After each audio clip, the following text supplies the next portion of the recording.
Hey guys, and welcome back to my channel. So today we're going to talk about something a little heavy, shocker.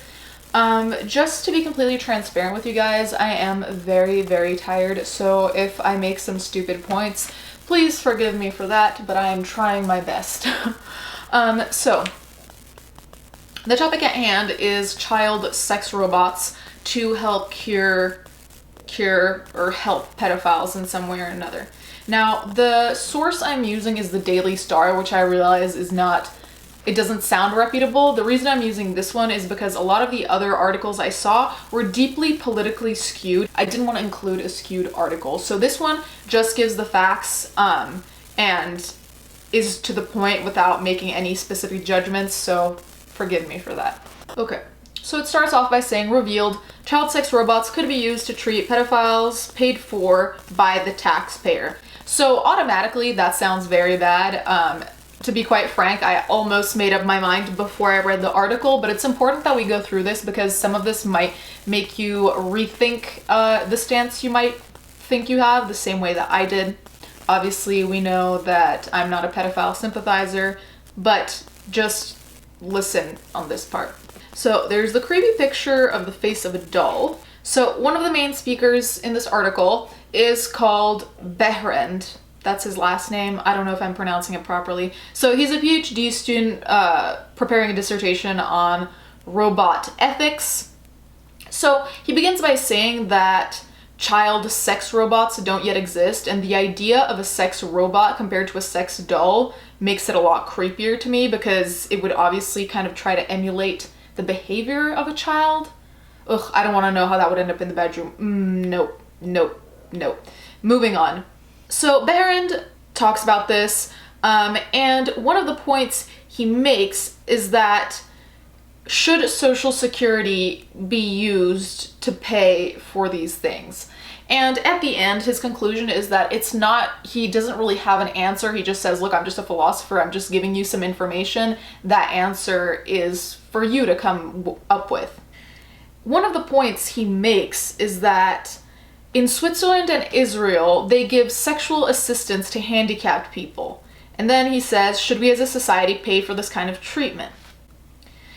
And I thought that was very interesting because in a sense he is on point with comparing pedophiles with people who have some kind of issue, some kind of handicap, whether it's mental or physical. So I do think that it was on point to compare them to a handicap and to address them the way they should be addressed, to not pretend that it's not a problem, to not pretend like it won't potentially end up in child abuse, but to call it a handicap. So I did appreciate that because he did keep his feet on the ground. Like, I'm not judging philosophers or anything, but I was worried he might be a little too liberal with his interpretation of pedophile.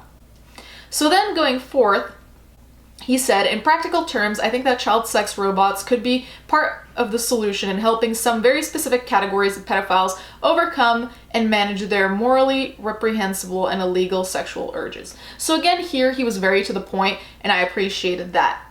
And then he said, but above all, and this is probably the most important statement of my entire talk, the aim is to try and save as much people as possible from any form of sexual abuse. Child sex dolls should nevertheless be prescribed as a first step by a mental health specialist, provided they be subjected to the oversight of independent health committees.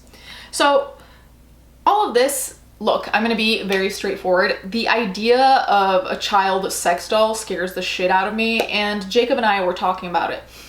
And one of the things that we began to think about is a sex doll really going to help in the long run? Because I think that in the short term, a sex doll could work in the sense that, you know, they have that urge and they have something to take that urge out on. Great. It wasn't a kid. It was just some piece of plastic. Fine. The thing is, we kind of thought about adults and sex toys, right? And I'm not saying that sex toys are the equivalent of a child sex doll. But the thing is, even if you have the sex toy, realistically, most people, there are exceptions of course, want the real thing, right? because the toy is simulating a real thing, whether you're a man or a woman, whatever your preferences are. Usually most people would rather the real thing than a piece of plastic imitating the real thing. So then we were wondering, if this non-acting pedophile only acts on this doll, will that then make him escalate to act on a person? Because if you're a non-acting pedophile and you don't act on anyone or anything, like you might masturbate, do your thing, I don't know, but if you don't have that physical representation of the child that you can act upon, isn't that keeping your urges to yourself? Isn't that like holding it in? Whereas I feel like if you do end up acting upon the sex doll, it's kind of opening part of your urges in a certain room, let's say, in the room of your home and not outside. The only thing is, once this room at home exists, does that mean that that room will potentially exist outside too? I'm not a fucking psych major or anything like that. I'm just saying things as a person in the street might ask these questions. And honestly, Jacob and I were thinking that it could potentially push them to escalate, right? Another thing I was thinking about is I compared it to someone who has the urge to kill, and I know that it's different, but it's like if you gave someone who has the urge to, let's say, stab people, if you gave them a doll that they could stab, do you think that would work in the long run? My answer is no. Is pedophilia different? Yes, but at the same time, those urges are similar in the sense that they're not supposed to happen. They cause damage to someone, potentially death with the murderer, so there are some similarities there, okay?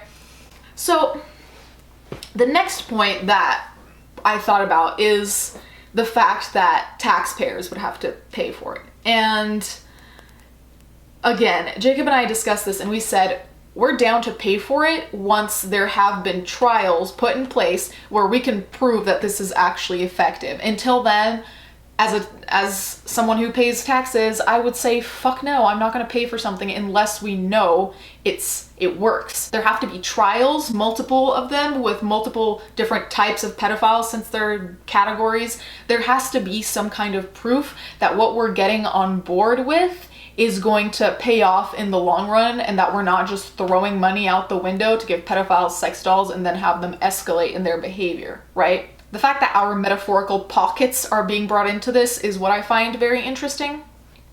Brent said, how utterly disconcerting that progressives were chanting the inspirational slogan, make love, not war. Today, some of them at least are saying, make war with sex bots.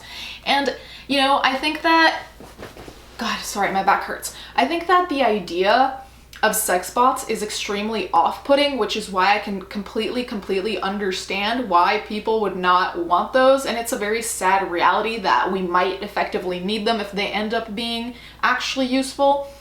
And I think that a part of what makes people so turned off by these sex bots, apart from the whole moral thing of you shouldn't ever like be trying to hump a doll that looks like a kid, the thing is, we don't know what this could release, you know, like in the best possible situation, ideally, yes, pedophiles are gonna get these dolls and they're never gonna touch a child again and they're just gonna be content with these dolls.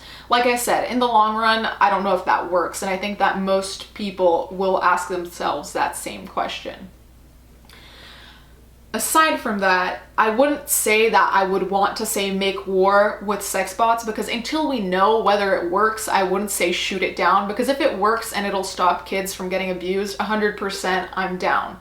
The thing is, the way it's being presented right now, I don't think is doing any favors for anyone, because they're just positing this like cheap idea of plastic-made children for pedophiles to have sex with, but they're not giving us any data or numbers, which I think is what they should be putting out there right now. Because if there were data, if there were numbers showing us, hey, this works, or hey, there's a therapy that has worked on a lot of people for something else, so we're gonna copy it with pedophiles and maybe it'll work, that would be more suited, because this is a very taboo subject. So just saying, oh yeah, we're gonna give them a doll to have sex with, that the way this was all put out in the media seems to me to be really detrimental and kind of working against their own cause.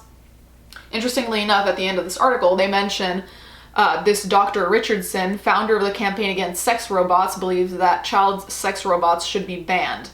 The idea of sex robots compared to sex dolls also is concerning, but in the end, they are both there to do the same thing, which is to kind of creepy to say this, curb the appetite of pedophiles. So it's the same thing for me. Until we know whether these things work, it's very easy to just shoot them down. And as much as it's disgusting to even think about it vaguely, I do think that we need to develop some research in order to find some kind of solutions. And if this is a solution, it disgusts me, but it's a solution. And I would rather be disgusted by this than have some kid end up paying for it.